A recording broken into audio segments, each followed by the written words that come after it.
হামের প্রাদুর্ভাব একটি নীরব হুমকি যা সবচেয়ে বেশি ঝুঁকিতে ফেলে আমাদের শিশুদের ভবিষ্যৎকে। কিন্তু এই চ্যালেঞ্জ মোকাবেলায় থেমে নেই দেশ। সরকার নিয়েছে সময়োপযোগী ও জোরালো পদক্ষেপ, যার ফল ইতোমধ্যেই দৃশ্যমান।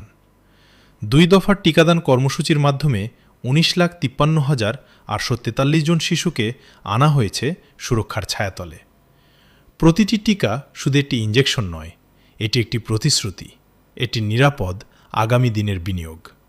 মিজেলস প্রতিরোধে এই সম্মিলিত প্রচেষ্টা প্রমাণ করে সচেতনতা, উদ্যোগ এবং সমন্বয় থাকলে যে কোনো সংকট মোকাবিলা করা সম্ভব।